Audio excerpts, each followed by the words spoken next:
নমস্কাৰ সুপ্ৰভাত আপুনি চাই আছে নিউজ 18 অসম নৰ্থ ইষ্ট এয়া গুড মৰ্নিং 18 মই জয়ন্ত মাধৱ গোস্বামী গুৱাহাটীত মৰেল পুলিচিঙৰ ঘটনা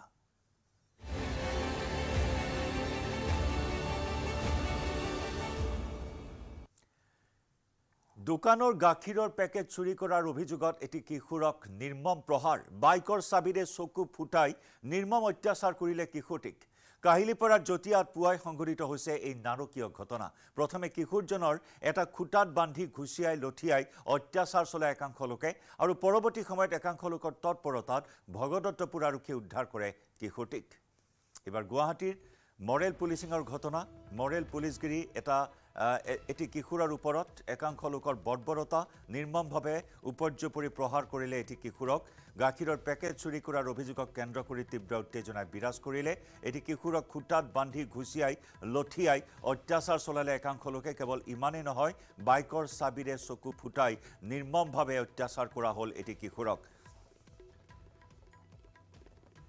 কাহিলিপাৰাৰ জটিয়াত সংঘটিত হৈছে এই নাৰকীয় ঘটনা আজি পুৱাৰ ভাগতে সংঘটিত হয় এই নাৰকীয় কাণ্ড প্ৰথমে কিশোৰটিক এটা খুটাত বান্ধি ঘুচিয়াই লঠিয়াই অত্যাচাৰ চলালে একাংশ লোকে আৰু পৰৱৰ্তী সময়ত একাংশ লোকৰ তৎপৰতাত ভগদত্তপুৰ আৰক্ষীয়ে উদ্ধাৰ কৰে কিশোৰটিক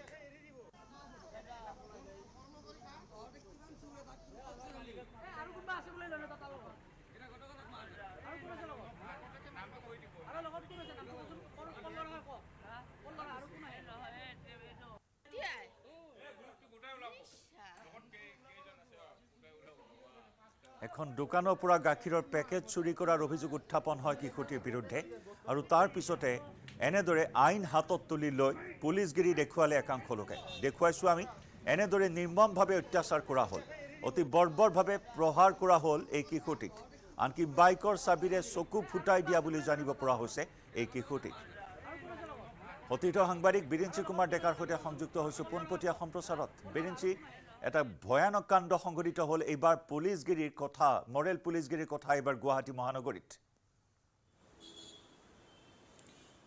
নিশ্চয় জয়ন্ত যে আচলতে অতি নিৰ্মমভাৱে সেই কিশোৰ চোৰটোক আচলতে এনেধৰণে পুৱাৰ ভাগতে জটিয়াৰ সেই বিশেষ দোকানখনত গাখীৰৰ পেকেট চুৰি কৰাৰ অভিযোগত একাংশ লোকে প্ৰথমে বান্ধি যুৱক সেই কিশোৰজনক এটা খুটাত বান্ধি থৈছিল আৰু পৰৱৰ্তী সময়ত তাত একাংশ লোক গোট খাইছিল কিন্তু তাৰে বহু সংখ্যক লোকে কিন্তু কিশোৰজনক আচলতে কোনো ধৰণৰ মাৰপিট কৰা নাছিল কিন্তু তাৰে এজন ব্যক্তিয়ে আহি তেওঁৰ বাইকৰ সেই চাবিৰে চকু ফুটাই দিছে আৰু সেই চকু ফুটাই দিয়াৰ সময়ত গোটেই মুখমণ্ডল তেজেৰে ৰাঙলী হৈ পৰিছে আৰু পৰৱৰ্তী সময়ত যেতিয়া ভগদত্তপুৰ আৰক্ষী চকীত খবৰ দিলে একাংশ সচেতন লোকে আৰু সেইসকল লোকৰ তৎপৰতাত একাংশ মহিলা তাত উপস্থিত হৈছিল মহিলাসকলে কিশোৰ চোৰক তেনেধৰণে অত্যাচাৰ কৰিব নালাগে বুলি সেই লোকসকলক বাধা দিছিল যদিও সেই লোকসকলে কিন্তু সেই বাধা মানা নাছিল অৱশেষত আৰক্ষী উপস্থিত হৈ কিশোৰ চোৰটোক ইতিমধ্যে ভগদত্তপুৰ আৰক্ষী চকীলৈ লৈ গৈছে কিন্তু এই কথাটো যে চুৰ কৰাটোক আমি এই মুহূৰ্তত সমৰ্থন কৰা নাই কিন্তু চুৰ কৰাৰ অপৰাধত এনেধৰণে নিৰ্মম অত্যাচাৰ কৰাৰ অধিকাৰ কোনো এজন ব্যক্তিকে দিয়া নাই সেয়া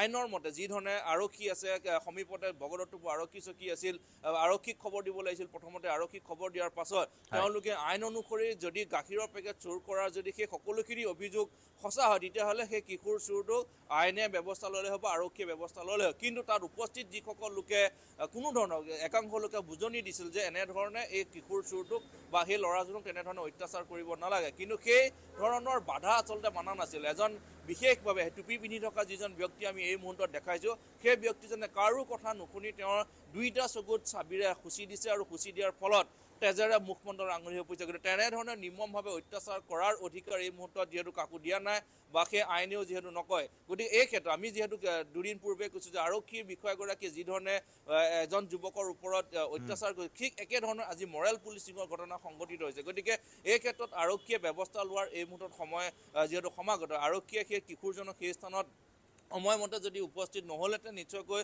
হয়তো কিশোৰ সেই চোৰজনৰ অৱস্থা আৰু অতি বেয়া হ'ল ইতিমধ্যে সেই কিশোৰজনক আৰক্ষীয়ে চিকিৎসালয়লৈ প্ৰেৰণ কৰা বুলি আমাৰ হাতলৈ খবৰ আহিছে গতিকে পৰৱৰ্তী সময়ত সেই কিশোৰজনক সেই চকুৰ কেনেধৰণৰ অৱস্থা সেই সকলোখিনি আমি গম পাম কিন্তু এই মুহূৰ্তত যে কাহিলিপাৰাৰ জটিয়া নিচিনা এটা স্থানত যে মহানগৰীৰ সেই একাংশ ভদ্ৰ সমাজে আচলতে বাস কৰা সেই স্থানত সেই তেনেধৰণৰ এজন দুজন ব্যক্তিৰ বাবে আচলতে সেই বাকী লোকসকল আচলতে বদনামী হ'ব লগা হয়। গতিকে সেই টুপি পিন্ধি থকা সেই বিশেষ ব্যক্তিজনক আমি যিহেতু চিনাক্ত কৰিছোঁ বা সেই ব্যক্তিজনক আমি দেখাইছোঁ যে তেওঁক বাৰে বাৰে একাংশ লোক আমি সংবাদ মাধ্যমৰ লোকেও আমি বাৰে বাৰে কৈছিলোঁ যে তেনেধৰণে অত্যাচাৰ কৰিব নাপায় বা সেই আইনৰ ভিতৰত নপৰে। গতিকে সেই ক্ষেত্ৰত আপোনালোকে আৰক্ষীক খবৰ দিয়ক, আৰক্ষী আহিব, সেই কিশোৰ চোৰজনৰ বিৰুদ্ধে ব্যৱস্থা গ্ৰহণ কৰিব। কিন্তু কাৰো কথা নুশুনি পিছ হাত কৰি বান্ধি থোৱা সেই কিশোৰ চোৰটোক তেনেধৰণে অত্যাচাৰ কৰিছে আৰু সেই ভিজুৱেল আমি যিটো দেখাইছোঁ। গতিকে এই ক্ষেত্ৰত আৰক্ষীয়ে ব্যৱস্থা গ্ৰহণ কৰাৰ সময় এই মুহূৰ্তত সমাগত।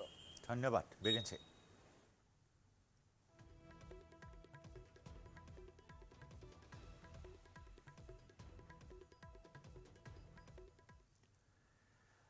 ডিগবৈ নাজিৰাটিঙত গুলীচালনাৰ ঘটনা। দুৰ্বৃত্তৰ গুলীত আহত হেমন্ত শইকীয়া নামৰ এজন যুৱক। ডিগবৈৰ ৩ নম্বৰ বৰবিলৰ নিবাসী হেমন্ত শইকীয়া। দুৰ্বৃত্তই পিষ্টলেৰে গুলী কৰাৰ পিছতে দাৰে ঘপিয়ালে যুৱকজনক। তিনিচুকীয়াৰ পৰা ডিগবৈলৈ আহি থকাৰ সময়তে নাজিৰাটিং ফৰেষ্ট অফিচৰ নাৰ্চাৰীৰ সন্মুখতে যুৱকজনক আক্ৰমণ কৰে দুৰ্বৃত্তই। আঘাতপ্ৰাপ্ত যুৱকজনক ডিব্ৰুগড়ৰ আদিত্য নাৰ্ছিং হোমত ভৰ্তি কৰোৱা হৈছে। কি কাৰণত যুৱকজনক আক্ৰমণ কৰা হ'ল সেয়া অৱশ্যে এতিয়াও জানিব পৰা হোৱা নাই। কিবা ব্যৱসায়িক শত্ৰুতা নে আন কিবা শত্ৰুতা, দুৰ্বৃত্তক চিনাক্ত কৰা হৈছে নে নাই সেয়াও এই মুহূৰ্তত জানিব পৰা হোৱা নাই। গুলীচালনাৰ ঘটনাই সমগ্ৰ অঞ্চলটোত চাঞ্চল্যৰ সৃষ্টি কৰিছে। ডিগবৈৰ ৩ নম্বৰ বৰবিলৰ নিবাসী হেমন্ত শইকীয়াক আক্ৰমণ কৰে দুৰ্বৃত্তই। গুলীচালনা কৰাৰ পিছতে দাৰে ঘপিয়াই যুৱকজনক। তিনিচুকীয়াৰ পৰা ডিগবৈলৈ আহি থকাৰ সময়তেই নাজিৰাটিং ফৰেষ্ট অফিচৰ নাৰ্চাৰীৰ সন্মুখতে আক্ৰমণ কৰে হেমন্ত শইকীয়া নামৰ যুৱকজনক। আঘাতপ্ৰাপ্ত যুৱকজনক ডিব্ৰুগড়ৰ আদিত্য নাৰ্ছিং হোমত ভৰ্তি কৰোৱা হয়।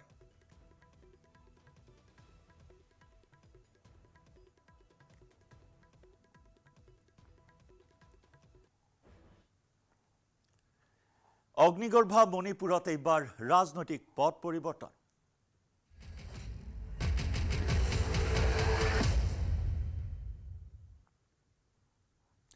মণিপুৰৰ পৰিস্থিতিক লৈ আজি দিল্লীত অনুষ্ঠিত হ'ব দ্বিতীয়খন বৈঠক। বৈঠকত উপস্থিত থাকিব কেন্দ্ৰীয় গৃহমন্ত্ৰী অমিত শ্বাহ। দেওবাৰে অনুষ্ঠিত হৈছিল বৈঠক। নিৰাপত্তা বাহিনীৰ শীৰ্ষ বিষয়াৰে বৈঠক গৃহমন্ত্ৰী অমিত শ্বাহৰ। মণিপুৰৰ হিংসাত্মক পৰিস্থিতি নিয়ন্ত্ৰণৰ বাবে এই বৈঠক। দেওবাৰে অমিত শ্বাহে বাতিল কৰিছিল মহাৰাষ্ট্ৰৰ নিৰ্বাচনী সভা। আজি দ্বিতীয়খন বৈঠকত মিলিত হ'ব কেন্দ্ৰীয় গৃহমন্ত্ৰী অমিত শ্বাহ। কেনেদৰে মণিপুৰৰ হিংসাত্মক পৰিস্থিতি নিয়ন্ত্ৰণ কৰিব পাৰি সেই সন্দৰ্ভত বৈঠকত আজিও আলোচনাত মিলিত হ'ব কেন্দ্ৰীয় গৃহমন্ত্ৰীগৰাকী। ইফালে ধাৰাবাহিক হিংসাত্মক পৰিস্থিতিৰ পিছতে মণিপুৰত এতিয়া ৰাজনৈতিক পথ পৰিৱৰ্তন। মণিপুৰত বিজেপি মিত্ৰজোঁটৰ চৰকাৰত অথন্তৰ কনৰাড চাংমাৰ NPPয়ে প্ৰত্যাহাৰ কৰিলে সমৰ্থন। মণিপুৰৰ বিজেপি চৰকাৰৰ পৰা সমৰ্থন প্ৰত্যাহাৰ NPPৰ। মণিপুৰৰ হিংসাত্মক পৰিস্থিতি নিয়ন্ত্ৰণত ব্যৰ্থ মুখ্যমন্ত্ৰী এন বীৰেন সিং। মণিপুৰৰ পৰিস্থিতি নিয়ন্ত্ৰণত এন বীৰেন সিং ব্যৰ্থ হোৱাৰ অভিযোগত প্ৰত্যাহাৰ কৰিলে সমৰ্থন।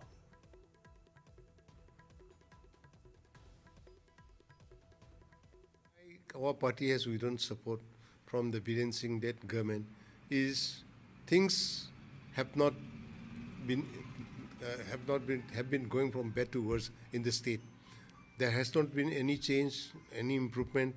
On the other hand, things have been, say, particularly in the recent times, the attack on the Borobeka police station and Zakuradhor CRPF camp and the abduction of 6 persons, including 3 children, and the subsequent murder of those people.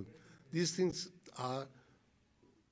indicate that this government has no control over the administration or over its responsibility, and because of that, mainly, and it has not been listening, or it has not been acting, or not even considering any of the suggestions given by us. So it is because of these reasons that we have withdrawn the support. ইফালে মণিপুৰৰ হিংসাত্মক পৰিস্থিতিত মুখ্যমন্ত্ৰী N Biren সিঙৰ ব্যৰ্থতাৰ অভিযোগ তুলি বিধানসভাৰ পৰা পদত্যাগ কৰিব সকলো কংগ্ৰেছ বিধায়কে। এই ঘোষণা কৰিছে মণিপুৰ প্ৰদেশ কংগ্ৰেছ কমিটিৰ সভাপতি কেইশ্যাম মেঘাচন্দ্ৰ সিঙে।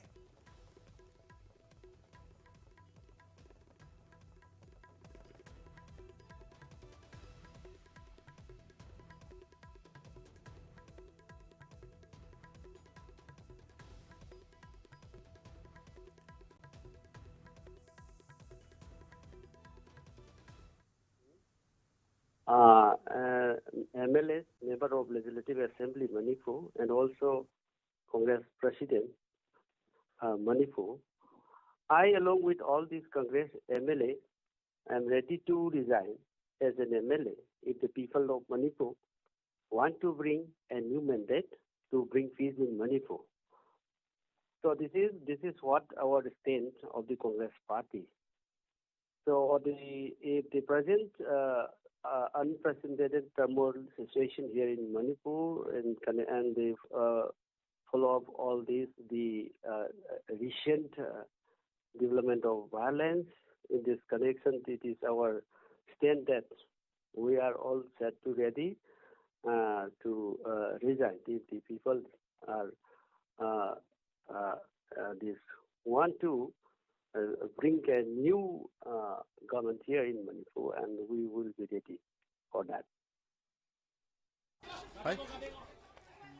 আৰু এনেদৰে ক্ৰমাৎ মণিপুৰৰ পৰিস্থিতিৰ অধিক অৱনতি ঘটিছে ইম্ফলৰ মায়াংগৰ বিধায়কৰ বাসগৃহত প্ৰতিবাদকাৰীৰ আক্ৰমণ বিধায়ক কে ৰবীন্দ্ৰৰ বাসগৃহত প্ৰতিবাদকাৰীয়ে ভয়ংকৰ আক্ৰমণ চলাইছে মুখ্যমন্ত্ৰী মন্ত্ৰী বিধায়ক জনপ্ৰতিনিধিৰ বাসগৃহত ধাৰাবাহিক ৰূপত দুৰ্বৃত্তই আক্ৰমণ চলাইছে অপহৰণ হত্যা হিংসাৰে পুনৰ জৰ্জৰিত হৈছে মণিপুৰ অগ্নিগৰ্ভা মণিপুৰত ৰাজনৈতিক পথ পৰিৱৰ্তন আনফালে জনপ্ৰতিনিধিৰ বিৰুদ্ধে ৰাইজে প্ৰতিবাদ সাব্যস্ত কৰি আহিছে চৰকাৰৰ বিৰুদ্ধে ৰাইজৰ প্ৰতিবাদ ৰাজপথত এফালে শান্তি সমদল আনফালে হিংসাত্মক প্ৰতিবাদ এনেধৰণে মণিপুৰৰ পৰিস্থিতি আৰু অধিক উত্তেজনাপূৰ্ণ হৈছে মন্ত্ৰী বিধায়কৰ ঘৰত আক্ৰমণৰ দৃশ্য আমি দেখুৱাইছো বিধায়কৰ বাসগৃহত পুনৰ আক্ৰমণৰ ঘটনা সংঘটিত হৈছে ইম্ফলৰ মায়াংগৰ বিধায়কৰ বাসগৃহত প্ৰতিবাদকাৰী আক্ৰমণ চলাইছে বিধায়ক কে ৰবীন্দ্ৰৰ বাসগৃহত দুৰ্বৃত্তৰ আক্ৰমণ প্ৰতিবাদকাৰীয়ে ভয়ংকৰ আক্ৰমণ চলোৱাত পৰিস্থিতি আৰু অধিক জটিল হৈ পৰিছে মণিপুৰত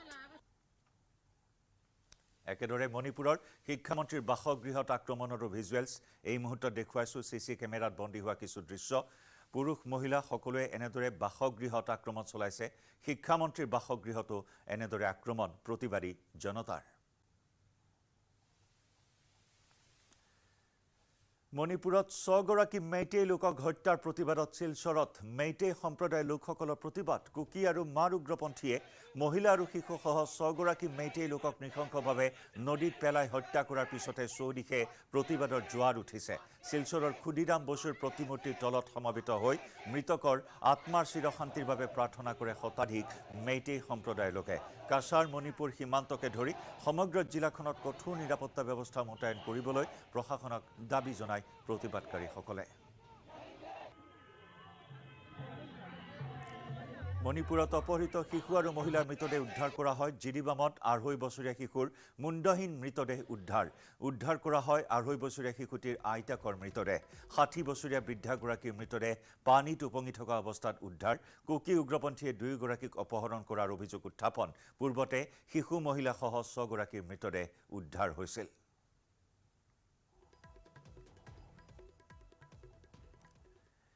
ক্ৰমাৎ জটিলৰ পৰা জটিল হৈছে অগ্নিগৰ্ভা মণিপুৰৰ পৰিস্থিতি অপহৰণ ধৰ্ষণ হত্যাৰ বিৰুদ্ধে ৰাজপথলৈ ওলাই আহি জংগী আন্দোলনত নামি পৰিছে মণিপুৰৰ জনতা উত্তেজিত প্ৰতিবাদকাৰী আক্ৰমণৰ লক্ষ্য কৰি লৈছে ৰাজ্যখনৰ মুখ্যমন্ত্ৰী তথা মন্ত্ৰী বিধায়কৰ বাসগৃহ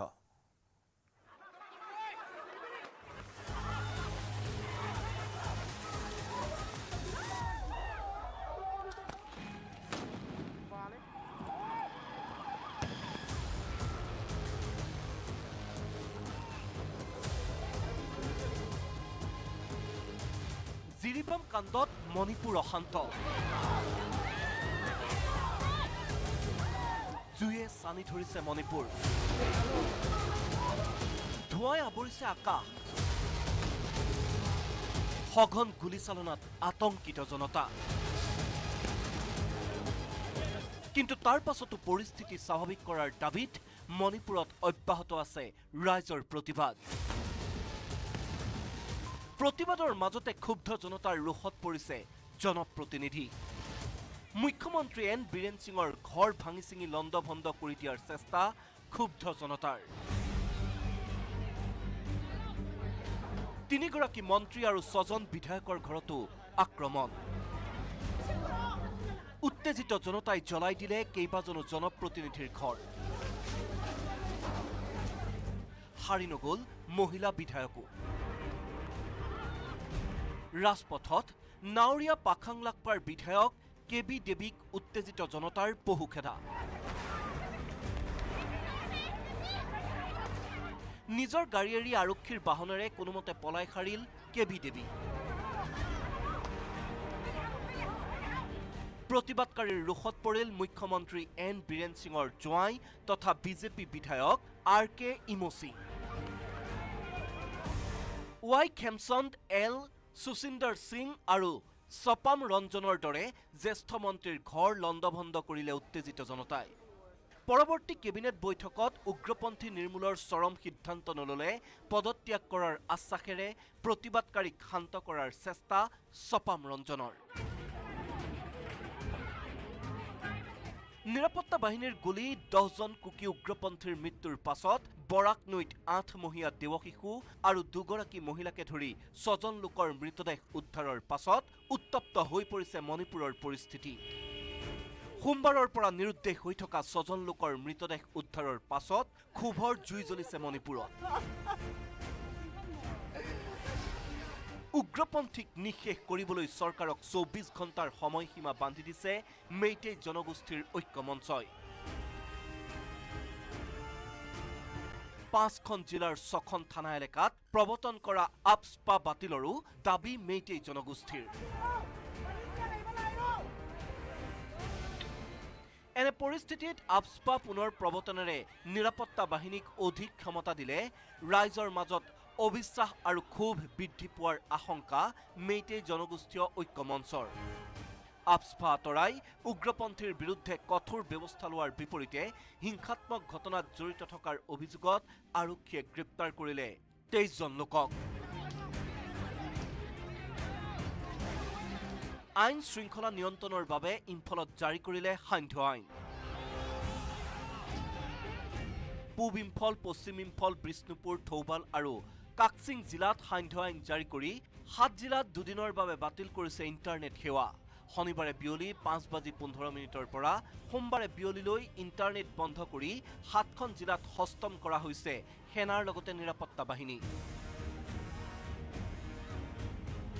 মেইটেই জনগোষ্ঠীক অনুসূচিত জনজাতিৰ মৰ্যাদা দিয়াৰ বিৰোধিতাৰে 2023 চনৰ 3 মে'ৰ পৰা আৰম্ভ হোৱা গোষ্ঠী সংঘৰ্ষত মৃত্যু হৈছে 220জন লোকৰ। আক্ৰমণ প্ৰতি আক্ৰমণত গৃহহীন হৈছে 50,000ৰো অধিক পৰিয়াল। ইমানৰ পাছতো শান্ত হোৱা নাই মণিপুৰৰ অশান্ত পৰিস্থিতি।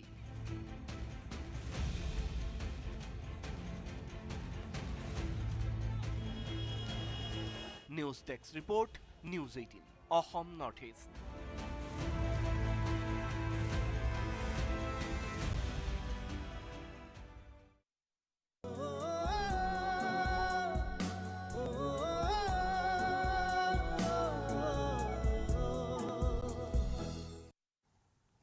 তেৱন্ন বছৰীয়া হ'ল হাৰ্ট থ্ৰব জুবিন গাৰ্গ। জন্মদিনৰ দিনটোত জুবিন গাৰ্গলৈ শুভেচ্ছা লাখ লাখ অনুৰাগীৰ। নিশা 12 বজাত জুবিনৰ জোনালীত থকা ষ্টুডিঅ'ৰ গেটত ভিৰ কৰিলেহি অনুৰাগীসকলে। অনুৰাগীসকলক নিৰাশ নকৰি প্ৰতি বছৰৰ দৰে জুবিনে সকলোৰে লগত কাটিলে কেক। জন্মদিনৰ দিনটোত জুবিনক নিচেই কাষতে পাই উৎফুল্লিত হৈ পৰিল অনুৰাগীসকল। গীটাৰ বজাই গীত গাই জুবিন গাৰ্গক শুভেচ্ছা তেওঁৰ অনুৰাগীসকলৰ। ছ'চিয়েল মিডিয়াতো জুবিনলৈ জন্মদিনৰ শুভেচ্ছা অনুৰাগীৰ। কেক কটাৰ পিছতে জুবিনে অনুৰাগীসকলক উদ্দেশ্যি ক'লে, সকলোকে ধন্যবাদ, সকলোকে মৰম দিছোঁ। মোৰ নতুন ছবি ৰৈ ৰৈ বিনালেৰ আনুষ্ঠানিক ঘোষণা কৰিম। মই সদায় সামাজিক কামতে ব্যস্ত থাকোঁ। জন্মদিনৰ দিনটোতো সামাজিক কামতেই ব্যস্ত থাকিম।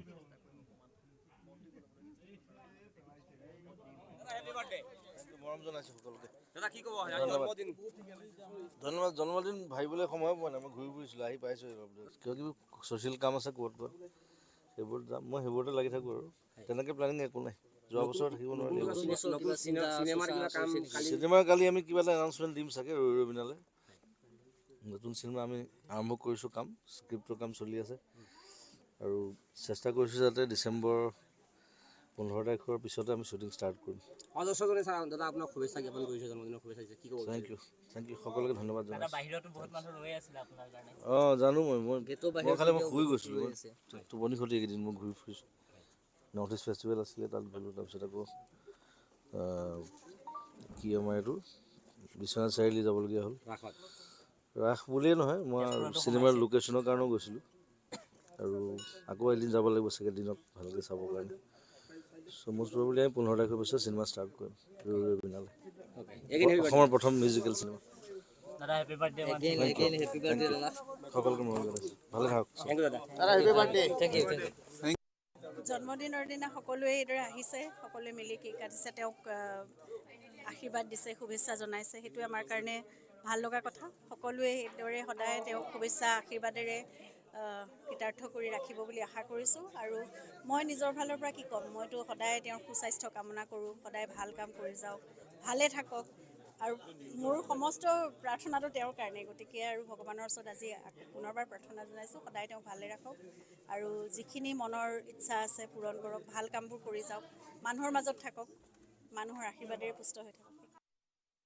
জুবিন দাক আজি এই জন্মদিনটোত আন্তৰিক মৰম শুভেচ্ছাৰ শুভকামনা জ্ঞাপন কৰিছোঁ আৰু তেখেত সদায় কুশলে থাকক আৰু অসমীয়া সাংস্কৃতিক জগতত তেখেতে যথেষ্টখিনি অৱদান আগবঢ়াই থৈ গৈছে আৰু তেখেতে আগন্তুক দিনত কুশলে থাকক, সুস্বাস্থ্য কামনা কৰিছোঁ আৰু তেখেতে আমাৰ কাৰণে সদায় অসমৰ কাৰণে অসমীয়া সাহিত্য সংস্কৃতিৰ জগতখনৰ ভঁৰাল চহকী কৰি দিবৰ কাৰণে তেখেতক ভগৱানে অধিক শক্তি দিয়ক তাৰে কামনা কৰিলোঁ।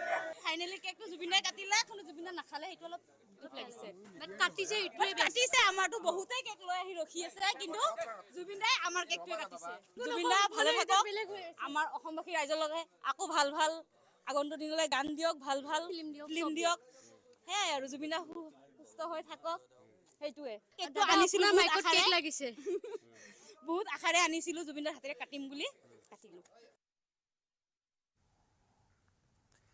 জানুৱাৰীৰ মাজভাগত দেশৰ অন্যান্য ৰাজ্যৰ লগতে অসমতো বিজেপিৰ নতুন সভাপতি নিৰ্বাচন অনুষ্ঠিত হ'ব। সভাপতি পদৰ বাবে এইবাৰ দৌৰত আছে 4 গৰাকী নেতা। ইয়াৰ ভিতৰত আছে মন্ত্ৰী ৰঞ্জিত কুমাৰ দাস আৰু প্ৰাক্তন সাংসদ পল্লৱ লোচন দাস।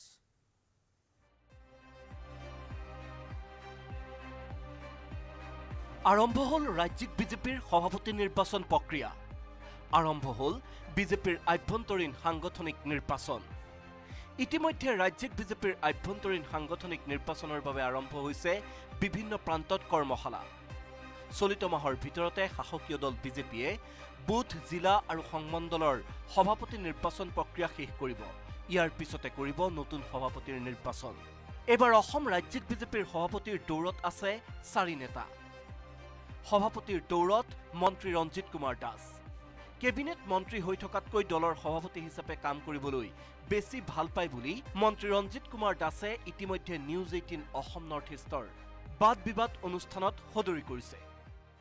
বেছি মানে মই ছেটিছফেকশ্যন পাওঁ অধ্যক্ষ বা আপুনি যদি দলৰ সভাপতি বা মন্ত্ৰী যদি কথা কয়, মই প্ৰথমটো যদি কয় তেতিয়াহ'লে মই মানে দলৰ সভাপতি হিচাপে মই ছেটিছফেকশ্যনটো বেছি পাইছিলোঁ। কাৰণ কিয় এই বুথ স্তৰৰ কাৰ্যকৰ্তাসকলৰ লগত মানে তেওঁলোকৰ লগত কাম কৰি পেলাই তেওঁলোকৰ ঘৰত থাকি তেওঁলোকৰ ঘৰত খোৱা বোৱা কৰি একেবাৰে পৃষ্ঠা প্ৰমুখ বুথৰ সংগঠন, শক্তি কেন্দ্ৰৰ সংগঠন, এইটো যিটো মানে কৰি পেলাই যিটো মজা পালোঁ আৰু যিটো মানে সফলতা লাভ কৰিলোঁ, সেইকাৰণে মই ভাবোঁ যে মন্ত্ৰী অধ্যক্ষত কৰি মই সভাপতিৰ যিটো কাৰ্যকাল আছিলে 2টা কাৰ্যকাল মোৰ কাৰণে উত্তম এটা কাৰ্যকাল আছিল বুলি মই ভাবোঁ। মন্ত্ৰী ৰঞ্জিত কুমাৰ দাসে বিগত সময়ত দলৰ বিভিন্ন পদবীত কাৰ্যনিৰ্বাহ কৰিছে। দুবাৰকৈ ৰাজ্যিক বিজেপিৰ সভাপতিৰ পদ চম্ভালিছে। দাসে বিধানসভাৰ অধ্যক্ষৰ পদতো কাৰ্যনিৰ্বাহ কৰিছিল। এইবাৰ মন্ত্ৰী পদ এৰি পুনৰ ৰঞ্জিত কুমাৰ দাসে ৰাজ্যিক সভাপতি হ'বলৈ আগ্ৰহ প্ৰকাশ কৰিছে। মন্ত্ৰী দাসৰ লগতে প্ৰাক্তন মন্ত্ৰী তথা প্ৰাক্তন সাংসদ পল্লৱ লোচন দাসো আছে সভাপতিত্বৰ দৌৰত। বৰ্তমান ৰাজ্যিক বিজেপিৰ সাধাৰণ সম্পাদক পদত কাৰ্যনিৰ্বাহ কৰি থকা পল্লৱ লোচন দাস দলৰ ৰাষ্ট্ৰীয় পৰ্যায়ত প্ৰশংসিত হৈছে শেহতীয়াকৈ দলৰ সদস্যতা ভৰ্তি অভিযানত বিশেষভাৱে সফল হোৱাৰ বাবে। ৰাজ্যিক বিজেপিৰ সভাপতি পদত দলে দায়িত্ব দিলে কাম কৰিবলৈ আগ্ৰহী পল্লৱ লোচন দাস। আমাৰ মুৰব্বীসকল আছে, তেওঁলোকে ডিচাইড কৰিব, কিন্তু আমাৰ সকলোৰে এটা প্ৰয়াস থাকে যে আমাক যদি কিবা দায়িত্ব দিয়ে সেই দায়িত্ব যাতে আমি সকলোৱে নিষ্ঠাৰে পালন কৰোঁ। আজি ভৱেশ কলিতা ডাঙৰীয়াই চেষ্টা কৰি আছে কাম কৰিবলৈ, মই সাধাৰণ সম্পাদক হিচাপে চেষ্টা কৰিছোঁ, হয়তো দীপ্লু ৰঞ্জন শৰ্মা, পুলক গোহাঁই বা আমাৰ যোনে য'ত যেনেকৈ দায়িত্ব পাইছে চবেই পালন কৰি আছে। আৰু সকলো এনেকুৱা বহুত মানে যোগ্য বা জনা শুনা সংগঠনত পৰিশ্ৰম কৰা, কষ্ট কৰা বহুত কাৰ্যকৰ্তা আছে। তো সেই কাৰ্যকৰ্তাসকলৰ ভিতৰতে এজন নিশ্চিতভাৱে দলে বিবেচনা কৰিব। ইয়াৰ লগতে সভাপতিৰ দৌৰত আছে সাংসদ ৰামেশ্বৰ তেলী, দৌৰত আছে প্ৰাক্তন সাংসদ তপন কুমাৰ গগৈ। অৱশ্যে এই 4 নেতাৰ ভিতৰত বিজেপিৰ ৰাষ্ট্ৰীয় নেতৃত্ব আৰু সংঘ পৰিবাৰে কাক দায়িত্ব দিবলৈ বিচাৰিব সেয়া এতিয়াই কৈ দিব নোৱাৰি, কিয়নো সন্মুখত আছে 2026 বিধানসভা নিৰ্বাচন। সকলো অংক কৰিহে ৰাষ্ট্ৰীয় নেতৃত্বই দেশৰ অন্য ৰাজ্যৰ সভাপতি নিযুক্তি দিয়াৰ দৰে অসমতো এজন নতুন সভাপতি নিযুক্ত কৰিব। অৱশ্যে দল চম্ভালিব পৰা আৰু দক্ষতা থকা নেতাৰ হিচাপত এই 4 নেতাৰ ভিতৰত শীৰ্ষত আছে ৰঞ্জিত কুমাৰ দাস আৰু পল্লৱ লোচন দাস। উল্লেখযোগ্য, শাসকীয় দলটোৰ ৰাষ্ট্ৰীয় সভাপতিৰ নিৰ্বাচন জানুৱাৰীত অনুষ্ঠিত হ'ব। ৰাষ্ট্ৰীয় সভাপতিৰ নিৰ্বাচনৰ পূৰ্বে বা তাৰ পাছতেই ৰাজ্যিক সভাপতিৰ নিৰ্বাচন অনুষ্ঠিত হ'ব। প্ৰীতি প্ৰিয়দৰ্শিনীৰ সৈতে বিজু কুমাৰ ডেকাৰ report, news 18 Assam north east.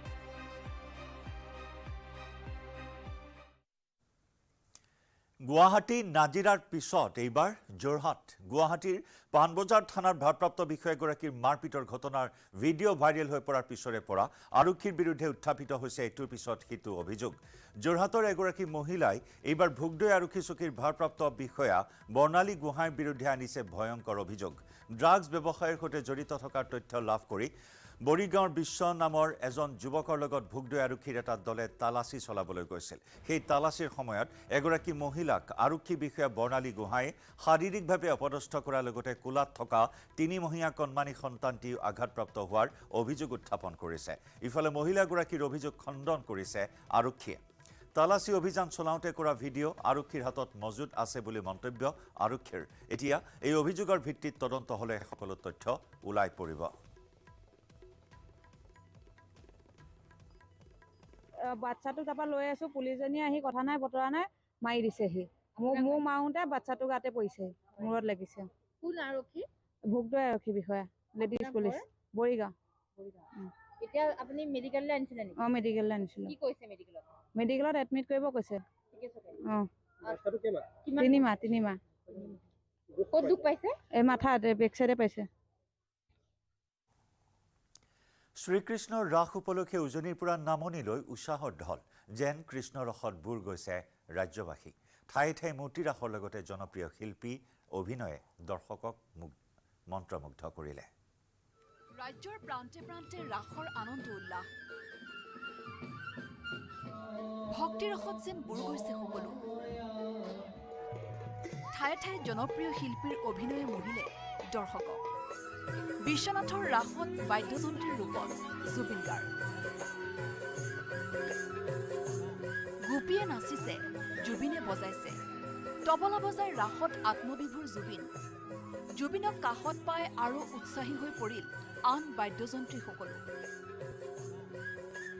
বিশ্বনাথৰ ৰেলগেট স্থিত ৰাস বাকৰিত জুবিনক চাবলৈ হেতাও পৰা লাগে হাজাৰ হাজাৰ দৰ্শকৰ। ৰাস মহোৎসৱ প্ৰত্যক্ষ কৰি অভিভূত হৈ পৰিল জুবিন গাৰ্গ। জুবিনে ক'লে, বিশ্বনাথক লৈ তেওঁ কৰিব বিচৰা পৰিকল্পনাৰ বহু কথা। মই মোৰ ফালৰ পৰা যদি চেষ্টা কৰিম যাতে বিশ্বনাথ ঘাটক আকৌ পুনৰুজ্জীৱিত কৰিবলৈ বাহিৰৰ মানুহ আহি যাতে চাই ইয়াত কি আছে। বহুত বস্তু ইয়াত চাবলগীয়া। কাৰণ মই যোৱাবাৰ আহোঁতে ইয়াত যেতিয়া 1 মাহ আছিল, যেতিয়া ঘূৰিছিলোঁ তেতিয়া গম পালোঁ ইয়াত বহুত বস্তু আছে চাবলগীয়া, বহুত বস্তু তবলা বজোৱা আছে দিবলগীয়া, আমি মানুহক বিলাই দিবলগীয়া, আৰু বাগান চাগানটো আছেই বাৰু। আনহাতে চন্দ্ৰাৱলী নিশা শ্ৰীকৃষ্ণক বিচাৰি বাউলী জনপ্ৰিয় শিল্পী দীপলীনা ডেকা। বিশ্বনাথ চাৰিআলিৰ বৃহত্তৰ লেহুগাঁও ৰাস মহোৎসৱত ৰাধাৰ ভাৱত অভিনয় কৰিলে দীপলীনাই। শ্ৰীকৃষ্ণৰ লগত কাল্পনিক বৃন্দাবনত কেলি কৰি দৰ্শকক মোহিলে দীপলীনাই। বিশ্বনাথ চাৰিআলিৰ ৰাসৰ আচলতে অকণমান বেলেগ, অকণমান সুকীয়া হয়, খুব ৰঙীন, খুব সতেজ। দৈৱকীৰ চৰিত্ৰত এয়া মেঘৰঞ্জনী মেধি। লখিমপুৰৰ দেওতোলা আঞ্চলিক কৃষ্টি কেন্দ্ৰত মেঘৰঞ্জনীৰ অভিনয়ে মুগ্ধ কৰিলে উপস্থিত দৰ্শকক।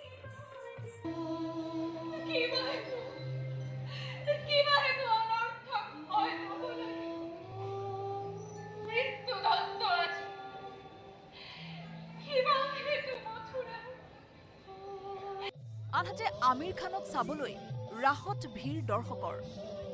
নন্দ যশোদাৰ ভাৱত অভিনয় কৰি ইছলাম ধৰ্মাৱলম্বী দম্পতীয়ে মোহিলে দৰ্শকক।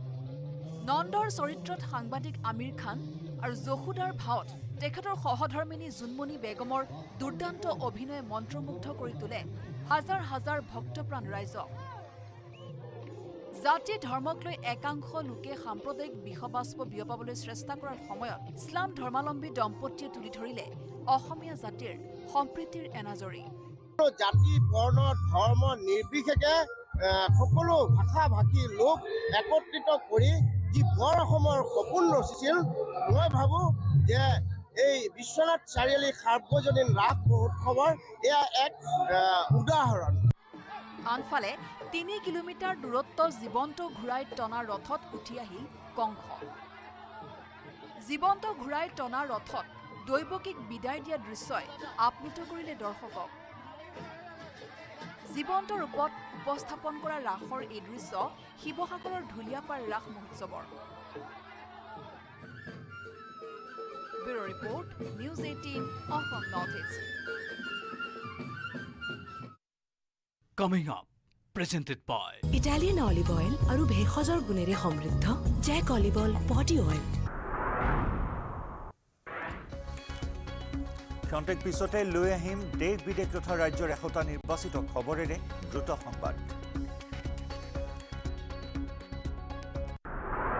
Coming up, presented by Italian olive oil আৰু ভেষজৰ গুণেৰে সমৃদ্ধ Jake olive oil body oil. ইয়াৰে সৈতে গুড মৰ্ণিং 18ৰ পৰা বিদায় লৈছোঁ। নমস্কাৰ।